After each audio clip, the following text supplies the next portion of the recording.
Welcome to another SGS Recommends film discussion episode. Today we are going to talk about An Autumn Afternoon from 1962. It's a film from Yasujiro Ozu, who is one of my top 5 favorite directors and someone who I consider to be one of the greatest, if not the greatest, filmmaker ever. And this was his last film, and it's kind of a culmination of all the themes that he explored during his work. And I think it might potentially be his greatest work, as it felt like he did everything good that he has always done, but improved everything a little bit on this film. I think there's an argument to be made that, yeah, this is the best of his, but he's a director who made so many great films, so obviously it's hard to say. But the plot of this film is very simple.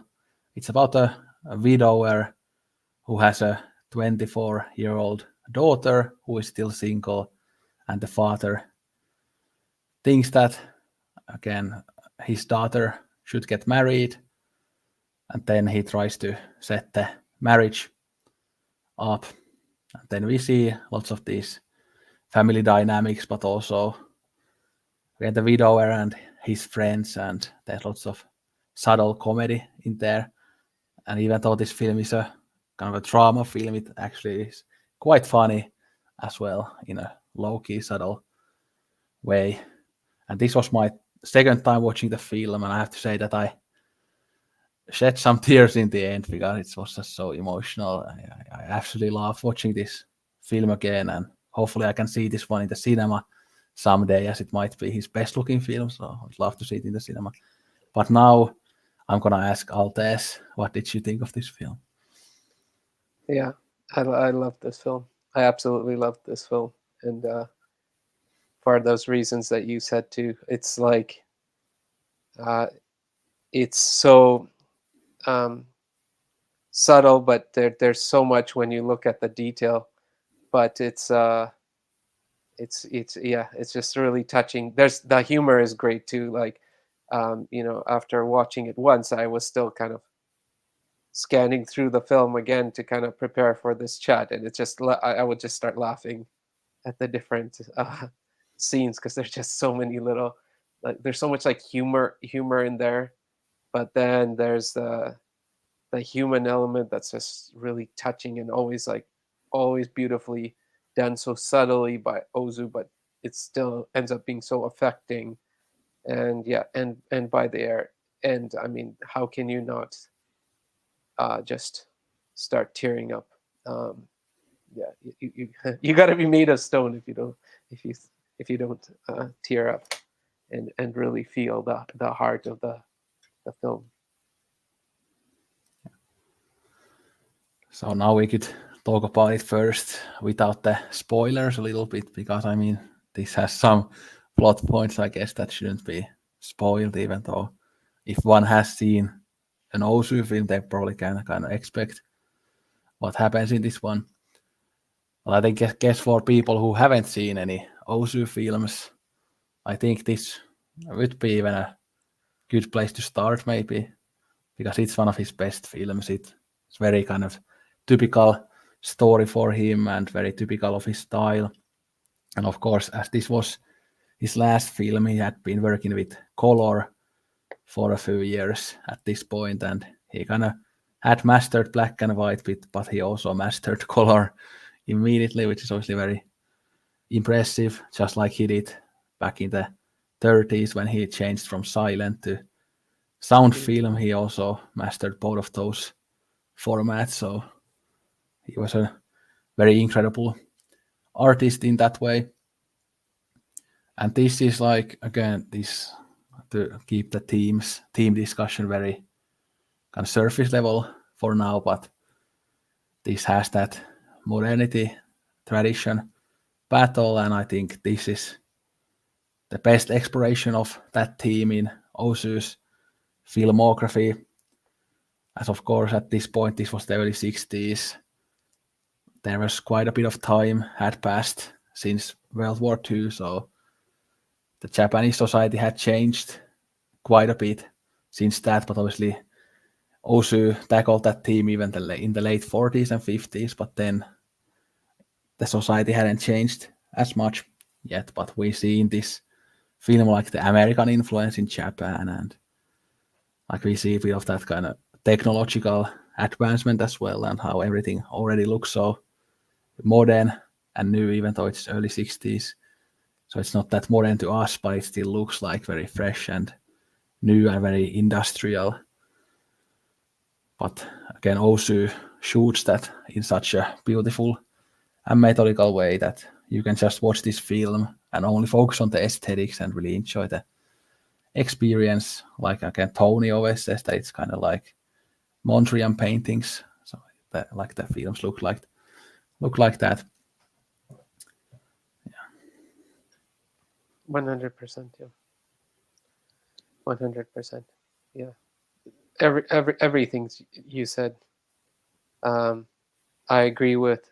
And what I would say is, this film, if you're interested, if you haven't seen Ozu already, if you've already seen Ozu, chances are you probably already love Ozu's films.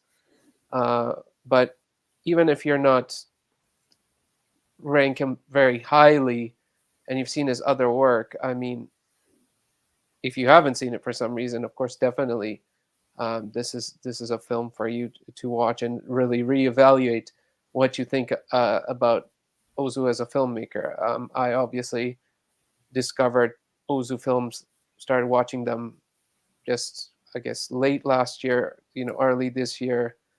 I just love them. I just love him as an artist, and rank him very highly. Like, he's definitely in my tops as well. And uh, what I love about his films is his approach and perspective to life. So, especially modern life, like, this modern domestic life we have, because and the kind of challenges we have, the struggles we have, um, but it's approached in such a way that's usually with those kinds of home, let's say like family stories, there needs to be, we usually, the approach is to introduce some higher drama, whereas in his films are not dramatic. They're not in some ways on the surface eventful, like super eventful or super, you don't, it's not forced on you, the significance of what is going on. It's kind of just playing out like life in some ways, sometimes just plays out, but then it's what's underneath that's actually happening. And also, not about the beats of the film, but like how the person goes through a particular process, or how different people go through a process together, or how they're going through a process at the same time but differently from different perspectives. And it's like, it's just so unique that someone who's influenced so many filmmakers, yet there's no one like Ozu. um, it's just entirely unique, his work. It's just one of a kind, and that's why it's an absolute must that it should, someone should at least try to see one Ozu film. And I agree with you, probably this one, just because it's themes he's been developing over the years, over the different films, and then he's kind of bringing it together. So it's just really interesting to see that, how he's bringing it back together, and then how he's, in a way, changing things as well in the perspective. So it's very, very, very important film. And I actually went back to check the Sight and Sound 250 for this discussion because I didn't remember whether this film was in there or not, and it was in the top 200. But I think in Sight and Sound, again, Tokyo Story is in top 10, and Late Spring is very high. Yeah, The sirens are yeah. so many sirens, kind of just turning me off. But yeah, I remember when I lived Oh, in sorry. London. Yeah, I Oh, yeah. remember when I Sorry. lived in Let me. London. Yeah, I was just gonna say that I remember when I lived in London, there were always sirens as well. So. But anyway, back to Ozu. So yeah, so yeah, this is in the top 200 of the Sight and Sound, very deservedly. So, And I think again, you haven't, if people haven't watched any Ozu films, it's kind of hard to say like what type of people are gonna like Ozu films because there again isn't much happening, so it's hard to recommend them to modern audiences, and they have a very like a different type of pacing and visuals that again modern day people are used to, but still we often see how Ozu films still resonate with people, even with many young cinephiles these days. So there's this kind of magical aura in his films that, yeah, nothing really happens. All the characters are usually quite stiff and monotone, but for some reason it's just so interesting to watch, and it's really hard to kind of explain what the magic is there. But I've been an Ozu fan since 2017, and I started with Tokyo Story and immediately fell in love with Ozu's films. And even then, when I didn't know really anything about cinema, so he's just being one of the directors for me in my adult life that just keeps blowing me away every time I watch one of his films, and I never get tired of them, and they always calm me down and make me a bit more optimistic about life, even though these films have darker side to them and something like arranged marriage. Obviously, I'm very much against that, but you can still understand even the older people in these films because Osu doesn't really judge his characters. He kind of understands both the young people and the old people, and then we viewers can also relate to the father characters and then the younger characters and all of the characters. And like I really loved Chish Ryu in this film and his performance and his character, and I think he's a really good father, even though again I don't agree with arranged marriage, but we can see that kind of changing world here already, how he like listens to his daughter and doesn't necessarily force the things as much as he could, but still obviously the arranged marriage is still very toxic. But we can see already a bit of that change here, that society is kind of starting to move away from that. Yeah, absolutely. Uh, yeah. Once again, I apologize for the sirens.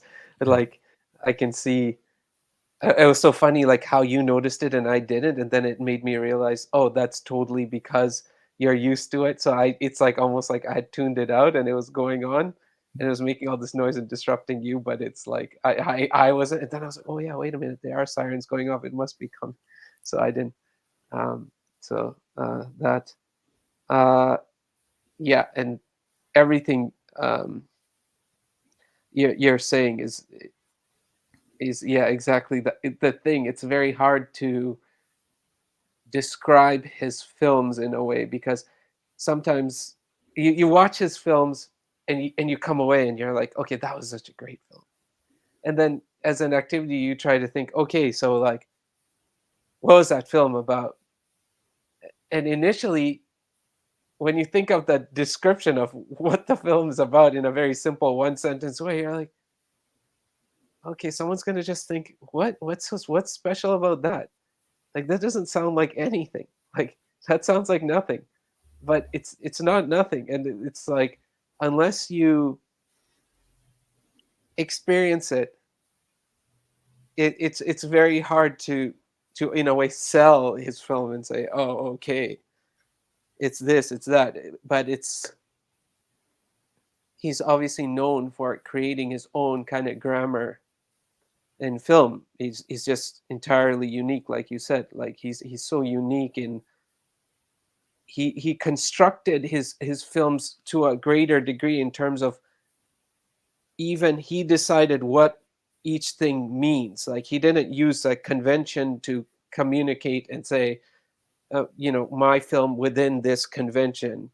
It's more like he created the convention. He created the whole language of it. So it's a world in itself, and an entirely unique world. And there's just you're right. It just blows you away every time you watch it because you're like, how am I just brought into this? But yes, the effect it has. I agree with you. The effect it has. It calms you down, but it helps you deal with life. It it it it expresses, brings to the surface truths about life that you struggle with. It doesn't try to answer it, like you said, doesn't try to judge the characters or the positions, but shows you the whole picture in such a way that you get a very rich understanding of life, and you say, oh yeah, it's very complex. And it's also anti-ego, so it breaks away the this position's right, that position's right, this person's right, this person's right, and you become very nuanced in the the experiences and the challenges of each person and character, and where they're coming from, and what they're involved in, and the conventions that sometimes they're trapped by, but the conventions in some ways that do bring something good to, this idea of children being tied to parents in some ways can be like seen as a negative, because oh, it's like it takes away the freedom and the aspirations and the opportunities for the children. But in some ways, that connection with a loved one can be uh, yeah, something enriching, but something that can be a dependency too. So he's showing all that, but the way he does it, it's just it's yeah, it's hard to put into words, to be honest. Yeah, so I'll say one final thing before we can get into the spoiler-filled discussion. So I think Osu's films, and especially the best Osu films like this one, they kind of tell you about everything you need to know about the human condition. Of course, this is kind of a thing that I've been talking about recently, that there are some of those films that have such layered themes that they kind of tell you most of the kind of relevant things about life. And I think this is one of those films that has that changing society aspect, which is very big, but then it also has again themes about family relationships, friendships, love, freedom, control, social norms, and everything. So there's just so much there and so much for us humans to learn about. But I think now we can get into the nitty gritty about the aesthetics and themes and the plot points, even though again the plot is very simple. And I don't think with films like this it matters that much if they are spoiled, at least for me. But I know some people are just no spoilers at all. So yeah. So if you don't want to spoilers, stop the video now and come back to the video when you watch the film. Yeah. But yeah, we could start with the aesthetics as we tend to do these days. So of course, very typical aesthetics for Ozu, although I think this kind of leans even more into the kind of again the industrial side and kind of filming all the buildings and locations and all the like restaurant signs and stuff like that. There are so many of these beautiful details when you pay attention to it. Like there are those factory pipes that are often even in the poster of the film. Like it looks great, and obviously inside the homes, the shots are framed so meticulously and so beautifully, and the use of color is great. It's for the most part like fairly kind of regular color, nothing like too intense or insane in any way, but definitely the colors pop quite a lot in certain scenes.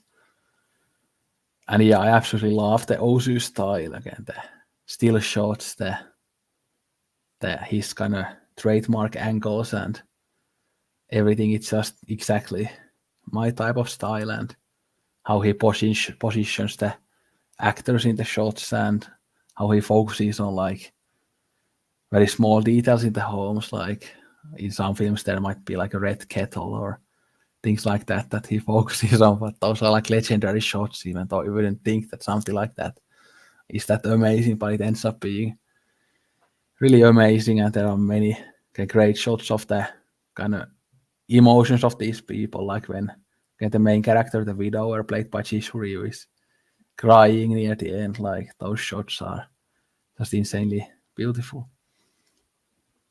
Yes, absolutely. And That's exactly it. Like what we were discussing in the intro is that the entirely unique world, and then the language of the aesthetic. And I think like Ozu's, there's so many things to be said about Ozu, starting with this aspect, which is the language in the aesthetic. The language, the aesthetic, and the visuals, they're already telling you things. Like I just love like how the intro starts and it's showing these weeds, and like you said, obviously Ozu started back in like silent film, and he made the amazing change to go to sound flawlessly, went through black and white sound with incredible results, and then switched to color and just continued. And in all that, he maintained his uh, language through aesthetic. So like you said, the color is so great. There's this greenish tint. So the feeling I got is right away. There's this kind of greenish tint. Uh, it is meant to almost f- feel dull, because it's like the first shot. I mean, I was captivated right away because the shot of the factories with the smokestack, and I was like, how can someone create a shot and it's of a factory, but it creates this feeling of sadness?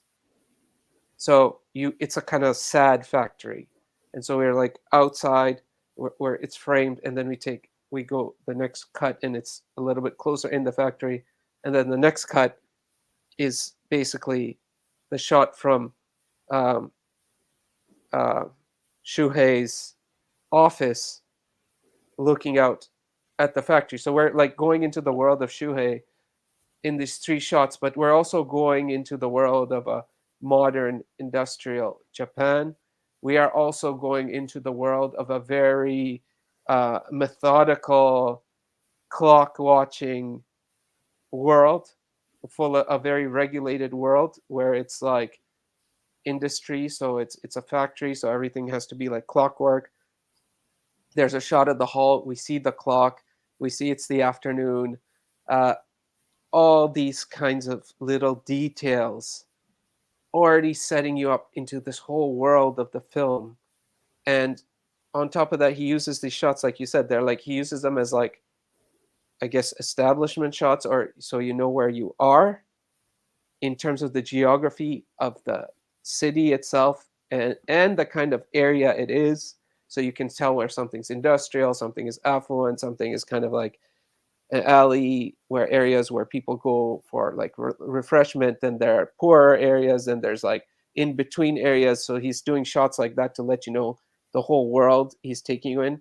And then there are those shots, like you said, that he does amazing shots in the home that are almost emotional shots. It's like the shots where you take the characters away, and somehow that shot's conveying an emotion that the home is almost observing. It's almost like the home is an observer. We are living in it. All these things are going on, and then the walls are, and the things placed in there are literally absorbing our emotions and then containing them even when we leave the room. So it's like this idea of energies. What's the energy flowing in the home? Is it sadness? Is it loneliness? Is it conflict? Is it strain? Is it confusion? It's just these two ways that he uses just shots without even characters in them, uh, and to convey more and more of the story to you and unveil layers is just incredible. And another way the aesthetic kind of tells you some of the themes and the character kind of the inner worlds of the characters is how again the visuals are so meticulous and ordered, just like again the characters want this kind of strict rigid order in their lives, that yeah, everybody is supposed to get married in their Mm-hmm. 20s. You have the work life that's very ordered, and everything is just in perfect order, just like again the visuals are, but just the life is that way as well, or at least these characters want it to be that way. And you can really see the kind of capitalism in the aesthetics as well. Like we again talked about the workplace and the factories and stuff. So it really just tells you everything about Japanese society, the aesthetic of the film, and even of course the order thing is very big part of Japanese culture. That again people want order and not and nothing that kind of is too much out of that order or too different. Yeah. Oh, and Mhm. one more thing is also that I think again the factories and stuff like that really remind me of Antonioni's films, and that's just like again another Osu film, Tokyo Twilight. I always compare that to Antonioni's Alienation trilogy, but I think An Autumn Afternoon has a bit of a similar vibe to Antonioni's Red Desert. That's also a color film that has this kind of factory shots and kind Mm. of lots of visual alienation and this type of meticulous order as well. So it's very interesting how those two directors, who in many ways are very different, are also very similar. And I mean, I guess both of them also explore kind of these middle class people and sometimes the dullness in their life, just like Bigger Than Life does also, which we will talk about soon. Mhm. Yeah, you're raising some really poignant points about the world he's exploring, and which is very much a world we all inhabit and is very much part of the social contract that forms societies. And in Japan, in an even more, I would say, unique way, because it is a culture that is very much interested in structure and a rightful place for each and everything. I'm not an expert in Japanese culture or society. Again, another siren, so I apologize. I don't know what's going on in my area today. Um, but yeah, that order and roles and positions and everything. So every single thing. So some of the things, words that came to my mind when you were talking, and the words you were mentioning yourself, and some of the themes that Ozu continually explores in his films, albeit at different periods. Um, so at different points in the process or at different time periods. So, roles, like you said, order, roles, those creating structure, creating constraints, uh, restraint, and then transgression. So it's always like you get into this world and you get very quickly acquainted, which is very interesting because he's educating the viewer. He's not assuming in some ways that the viewer knows. So he quickly educates you about the exact rules of this society. Most people can relate to it because it's connected to a modern society, but he takes you deeper and lets you know exactly what the rules are in this Japanese society that he's talking about. And so he makes you very well acquainted that here's structures, here are the roles, here's the kind of um, traditions. People are supposed to do this, people are not supposed to do that. There are the rules of the game. You know exactly what it is, and then the transgressions start happening because the heart. It seemed like in his stories, the heart, and generally heart is the case. The wishes, the desires, those are the transgressors. So in this case, which has was also explored in Late Spring, um, Shuhei is transgressing. Everyone's letting him know it's time. Like the time is there, literally in the hall. And the next conversation is time. Time is ticking. Your daughter is now 24. This is what she's supposed to do. She is supposed to go get married. But he's being a transgressor. He's trying to ignore that fact, uh, you know, for various reasons.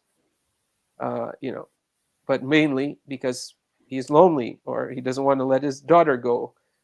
He's a widower. She's the only woman in the house. With her gone, it's just men, and for any number of reasons. But he's getting all these signals right away that this is the next rite of passage. This is the next thing you're supposed to follow, and he's dragging his feet. He's resisting. He's procrastinating, and that's kind of like where we're starting, and that's a very Ozu exploration. um, in this kind of society. Yeah, there is always this kind of battle of different desires in Osu films, and sometimes even when a character might think that yeah, I need to get my daughter married, or that I want my daughter to be at my home or stay with me, like you don't necessarily know which of those are like kind of, you could say, authentic desires, as these are all kind of social norms, and all of these things are imposed by society into your brain and into your thinking. So what do these people actually desire, if we could see the unconscious part of their brain? Mm. Because it just seems to me often in these films that they only desire what society in general desires, and then they lack the individuality themselves, and they lack the power to see who they are themselves and who their family members are and what they want and how to achieve that. Yeah, absolutely. And what's also interesting in all his films in some ways is it is, like you said, post-war. So that idea of desire and freedom and personal choice and all that is also something that's a form of soft capital coming into Japan through the influence of the United States. So we see the presence of the U.S. indirectly in terms of even some of the products you might see in some of his shots that are in the households, but little things like baseball, uh, for one, hamburger. The son's wife bringing home. I brought home hamburgers. Golf clubs, right? So it's this. There are two ways the change is happening within many ways. The roots of change. One is desire, but one is also new desire. So there's like the heart desire, but then there's also the desire of where, based on the where the world is going. Okay, that this desire to industrialize and go ahead and compete and do better, or you you know or the desire to continue on traditions, but then the desire to um, look at, for example, the United States and the American dream and the nuclear family and the homes and the way people are living there, and saying, well, we want a piece of that. We want a washing machine in the home. It's time. Like, you have to have a washing machine in the home. And all these things. So um, it's like amalgamation of all these forces, going on under this very subtle veneer where it seems like nothing's going on, but there's all this stuff boiling like under the surface constantly, causing these transgressions now and changes and structural changes. And there's this one running joke in the film about one of the older guys who has like a young wife. So I think maybe that's even commentary on United States influence, because of course when you watch the old Hollywood films, the men are always like 40, 50, 60 years old, and the women are like 25 at most often. So there's that kind of commentary as well, that older guys and younger women.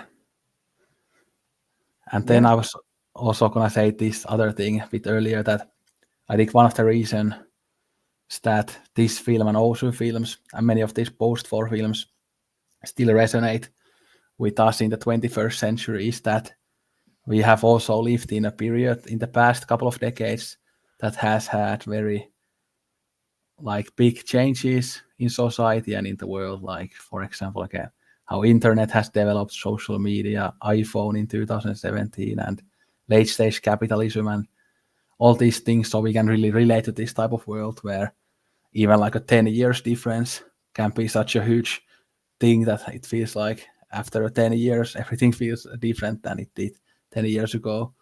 Or like if I think like my childhood, like when it was internet was so different, it was just before the first smartphone and things like that. So yeah, how society has changed, all those like those really ugly TVs when I was a kid, and now we have these like really thin flat screen TVs Mm.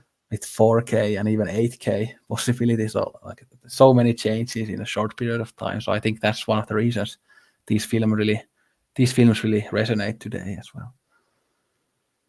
Yeah, I mean, everything you're saying is just so interesting, and like I we shared in the pre-chat as well about your subconscious and how you pick these movies, because I was like, what an interesting combination of movies to pick an autumn afternoon and then pick Bigger Than Life, and then Bigger Than Life is just, some 6 years before, and it's delivering its own commentary on the suburban life and the American dream, and then the autumn afternoon is and autumn afternoon's doing that as well in the Japanese context, but at the same time, it's showing how people are viewing a particular dream and trying to impose it within their culture and society, while that dream in itself is already seeming to be problematic and fragmented. So there's so many interesting things going on even between the two films as a combination. But this point that you're saying about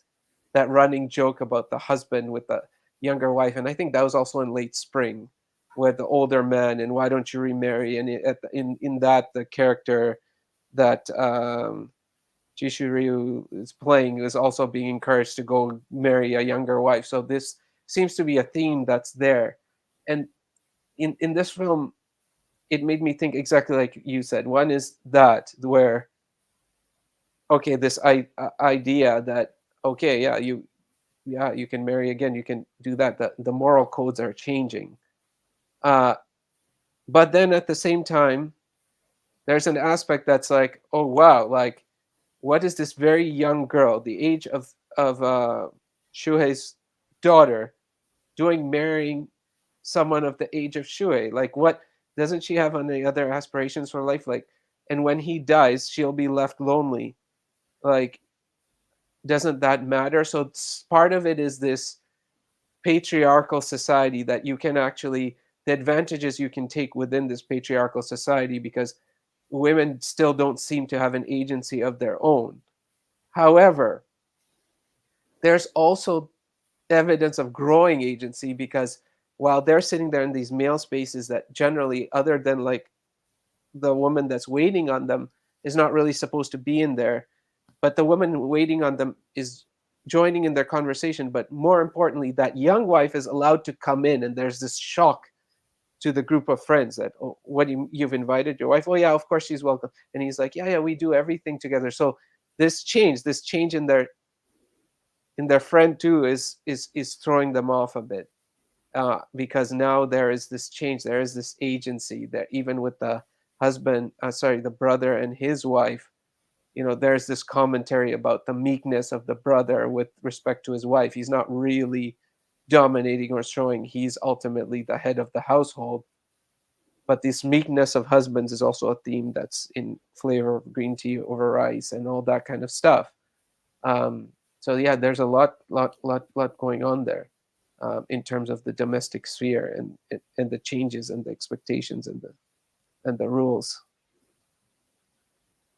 Yeah, the slowly changing gender roles have been in Osu's work for quite a long time, but I think we see really well how patriarchy doesn't necessarily work for either men or a woman Mm, always, because okay, we see these men how um like for example Chishuru is left alone when his daughter leaves and how he's absolutely crushed about that. So we can see that many of these men suffer from these patriarchal traditions like arranged marriage and things like that.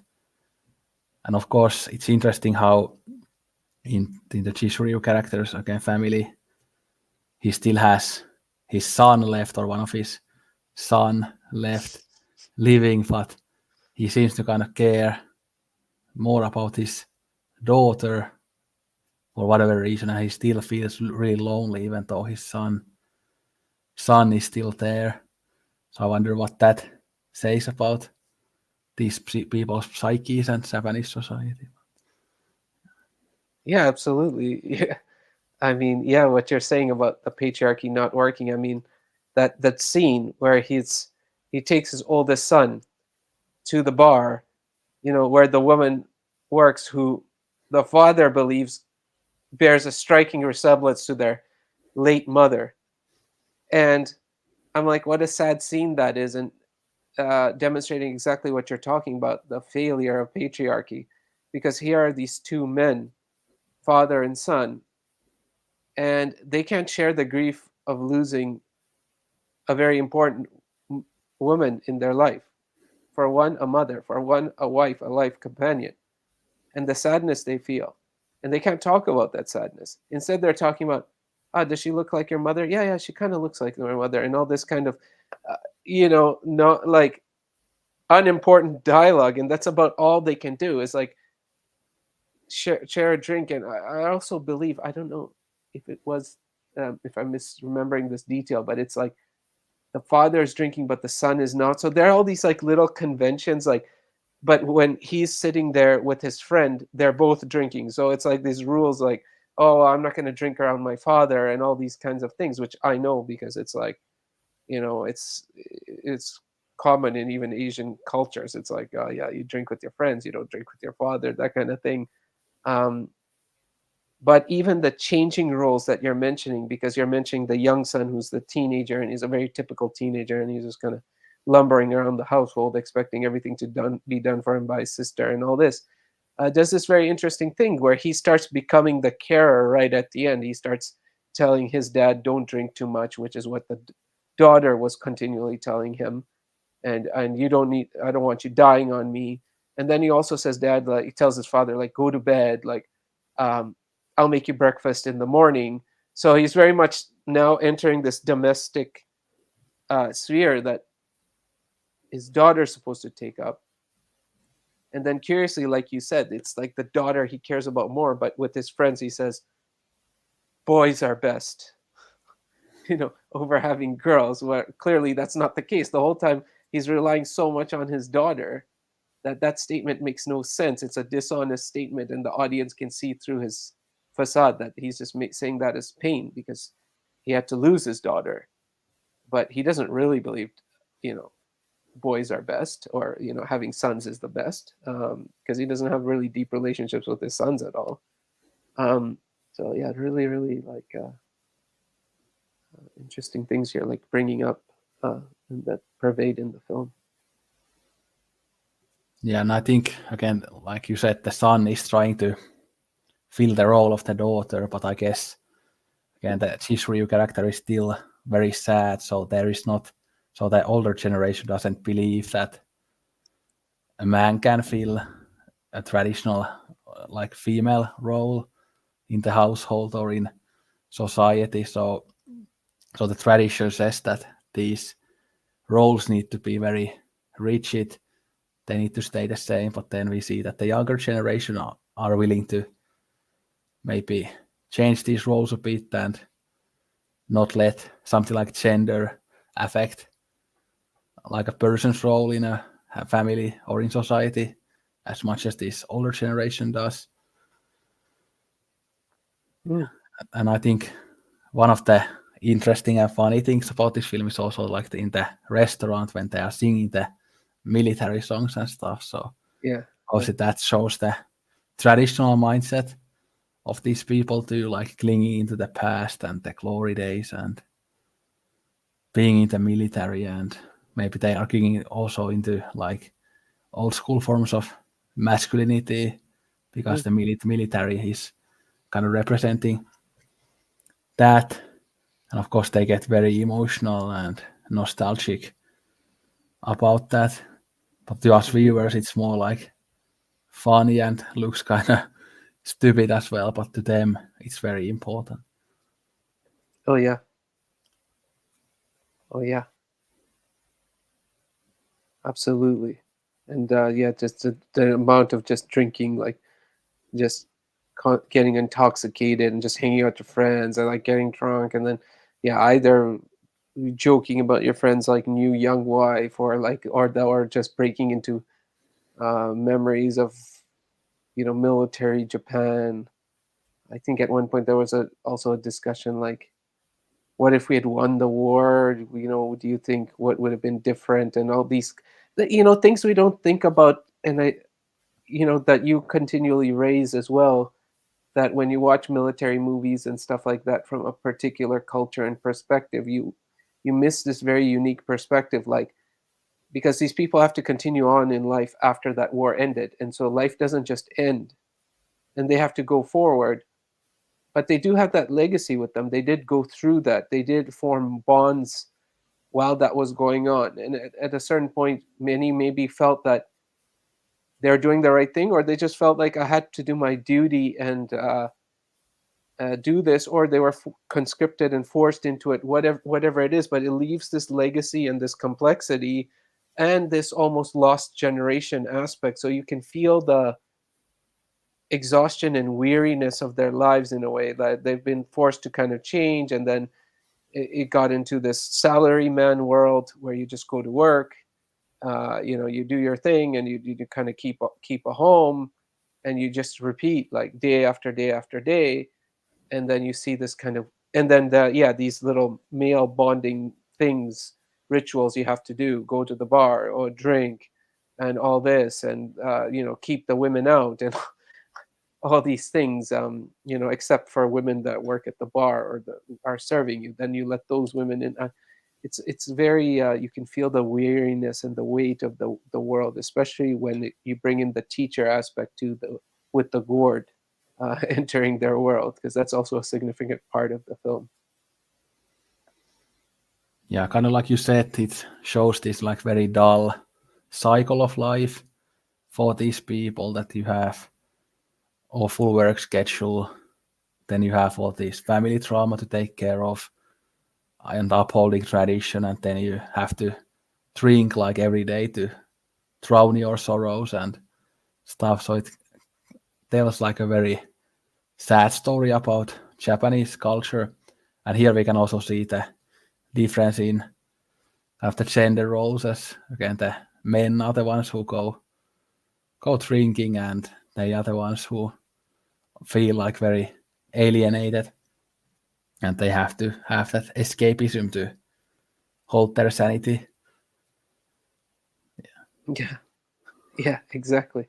And these like little things that they get focused on, and I love that. I mean, the three friends as characters, right? You have the almost libertine, the one who's like going and saying, "Oh yeah, I'm gonna marries a young wife," and then there's the bitter guy who's probably my favorite, because I always love bitter people on screen, maybe because they mirror some of my own bitterness at times at life. But the bitter friend who's just critical of everything, right? He's like, it's just wrong. He just can't get over the fact that his friend has gone and done that and married this young girl. And then at the same time, he's trying to keep convention. So he's like pushing his other friend, like, your daughter's 24 already. Like, you have to marry her off. Like, you have to go and do the right thing.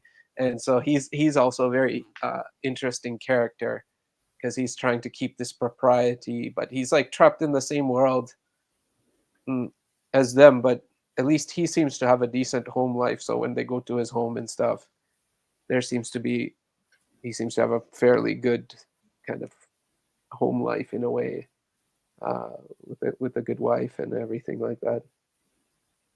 Yeah. And Chishuryu, like I alluded to this in the spoiler-free part of it, but he seems kind of a good father and bit more modern version of this type of traditional father figure. Like when, for example, he learns that the daughter's love interest has already another woman, and then the daughter goes upstairs to cry, but then Chishuryu goes back there and again tries to make her feel better and stuff like that. So that feels a bit more like a modern day, bit more kind of emotionally involved father. And then he even says that, yeah, you can meet this guy that I've set up, but you don't have to marry him if you don't want. So he does give some agency to his daughter, so it's not like full on like toxic masculinity and full on control, but there are some of these shades of modernity in his character as well. Yeah, like you said, I mean, Ozu's not judging any character, and he does, I wouldn't even say critique, but he raises awareness through humor too, because just immediately preceding that, the father and his oldest son are sitting there. They tell her the news. She seems fine. She walks away, and they're both like, she took it pretty well. You know, it's kind of a humorous moment that all men sort of, as a man, you can relate to because you often misread, you know, the emotion, the experience, or what you know a woman might be feeling. So they're just doing that bonehead moment where they're like, "Ah, yeah, she's fine. Like she seems fine," and it's the younger brother who's like comes in and is like, "What's wrong with her? She's crying." Um, and then they're like, oh, like they realize, oh, she's actually heartbroken over this. But you're right that the father's now attempt to actually go participate in her grief and make her feel better does show this softness, this progressiveness, this her feelings do matter. um, and he also feels responsible, surely, because he sat on it for so long, um, and things could have been avoided. So yeah, um, yeah, definitely. Yeah, like something that's kind of well,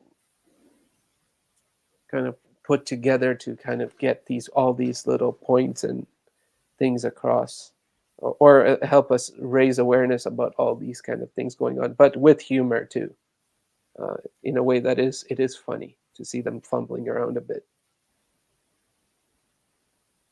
Yeah, I think this film is kind of a masterclass in how to mix up different kind of tonal elements. So it has that kind of comedy drama and then that kind of heartbreak as well that makes you cry.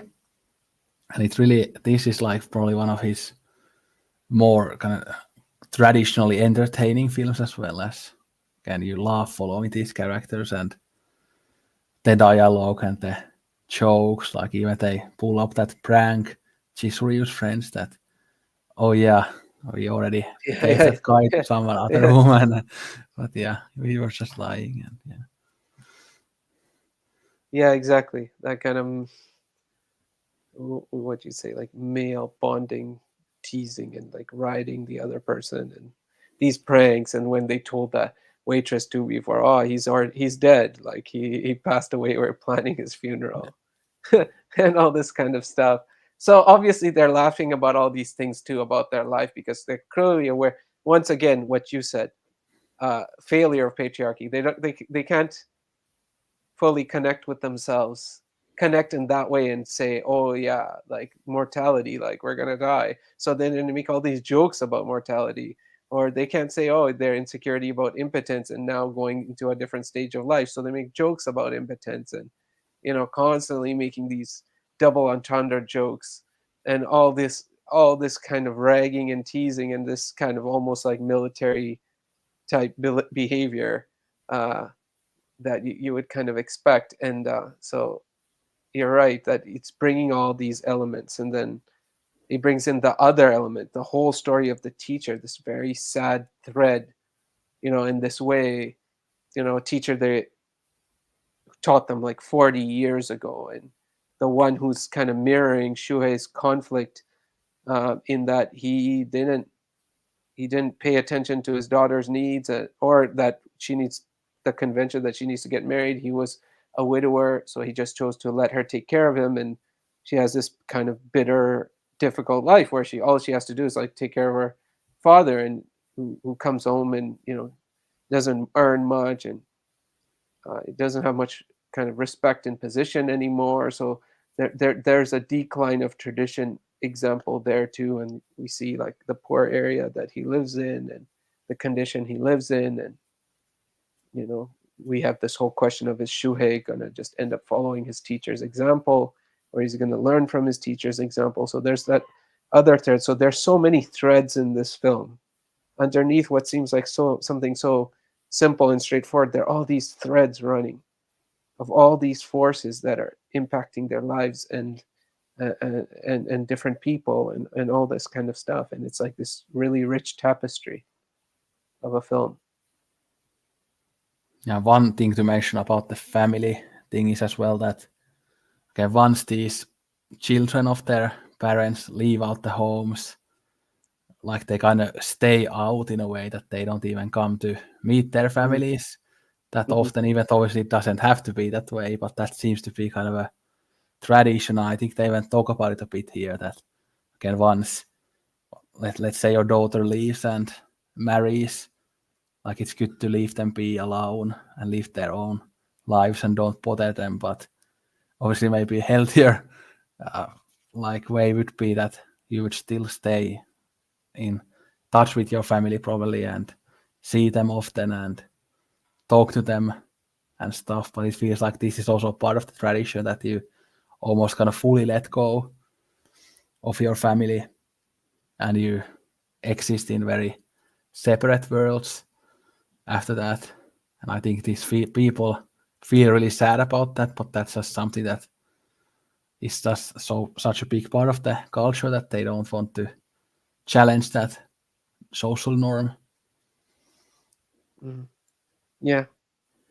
And what you're saying also reminds me about what you said earlier about how this being relevance for today's time too, because we already see this early example of how his son can't keep up with the demands of the world. Like his work is no longer enough to sustain the lifestyle, the modern lifestyle that's required. So he's like coming to his father to borrow money so he can get a washing machine, and also borrows a little extra so he can get himself golf clubs. So this whole idea of this, now we're in this world where even the next generation is not in a position to be able to fully provide for themselves, yet they're in that same lifestyle now. They have their salary job, they have to earn these things and all that stuff, and then they have to do the whole keeping up with the Joneses stuff situation as well, like what you would experience in suburban life. And it's like, oh yeah, well, you got to go get a washer, so and so got one, and this is how you get one, and if you pay in advance you get it at a discount and all these things. And I know washing machines are a particular interest to you, and collecting washing machines is an interest you're very curious about. But yeah, you see that whole aspect of that, you're just starting to now collect things. You're supposed to just have these things in the home. I knew that would get you. Yeah, and I predicted that show when you said the word washer. So yeah. They only bought one though. They hadn't started getting multiple washing machines. Well, it's hard to fit those in a Japanese home that are a bit smaller. But it would fit the Ozu aesthetic if you saw the washing machine stacked up, those Yeah. kind of square blocks that he likes to have, the nice geometric rectangular and squares. He kind of it's really interesting. It's like little building blocks is the way he frames. Of course, the Japanese architecture supports that, but it's just he does do that nicely. That we talked about in Still Walking as well. That Korida then quoted in that film. Those kinds of shots for his film. And I was also gonna make this more surface level point that I absolutely love these Japanese homes and Yeah, like yeah, just how they look, like the doors and the walls and everything. It's just yeah, yeah, like I would love to live in a like yeah, house like that. Maybe I would make it a bit more colorful, but the general aesthetic I just love a lot. yeah. It's Although when lovely. you watch these kind of current day Japanese films, you often see these like again modern day apartments that are just very similar to what we have here in the West. Mhm. Although the Japanese ones are often can be smaller, but they are very similar. But when you watch these older films, you see these always these like very beautiful houses. Yeah, yeah.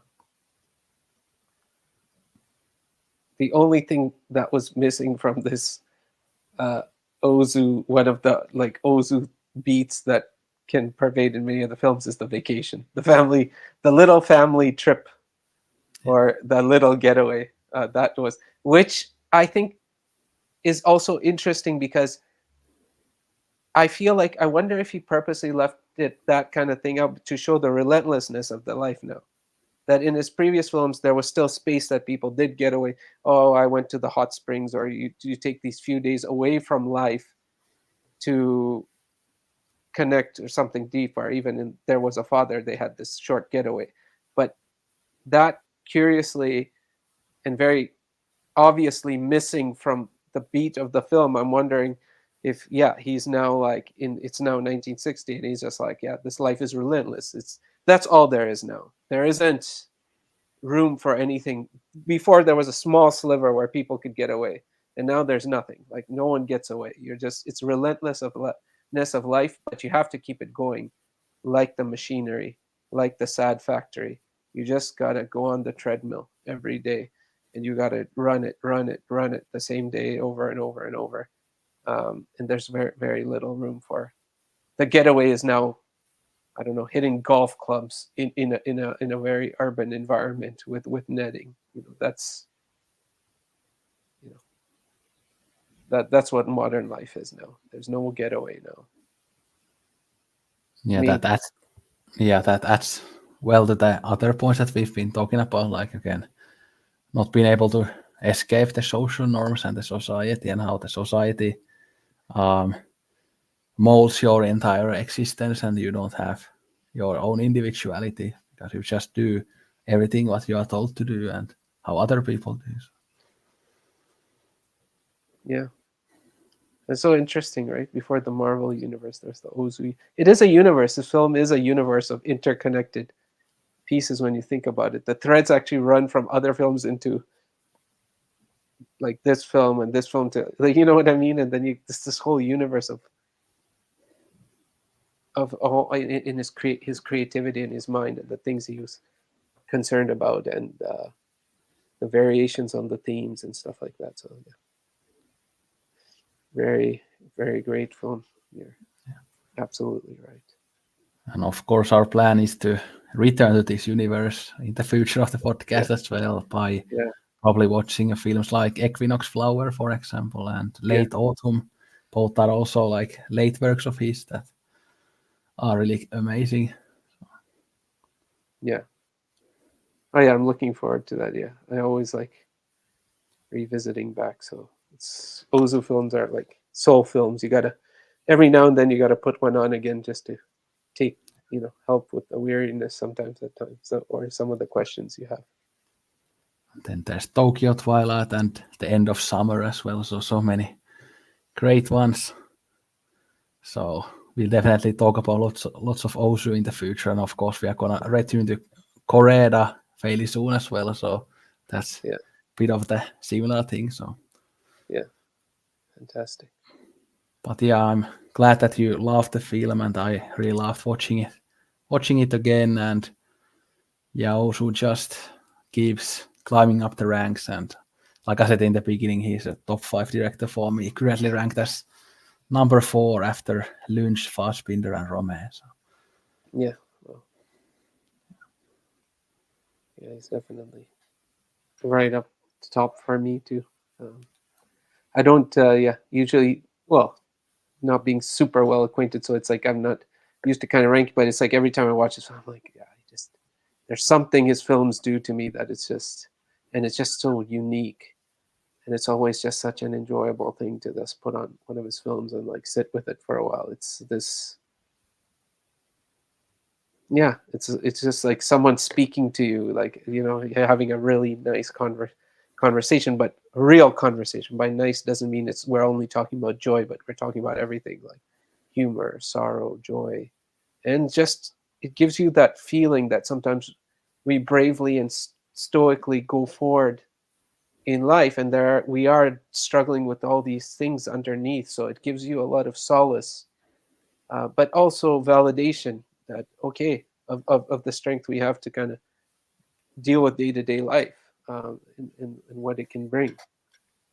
So it's just always wonderful to watch an Ozu film. Definitely. But anyway, that's it for this episode of As Just Recommends Film Discussion. And the next film we are going to talk about is Bigger Than Life, which has again very similar themes to this film. So if you are interested in this film, you probably will be interested in Bigger Than Life as well. Yeah, so thanks for watching. Don't drink Coke at all. Sayonara and arigato gozaimashita.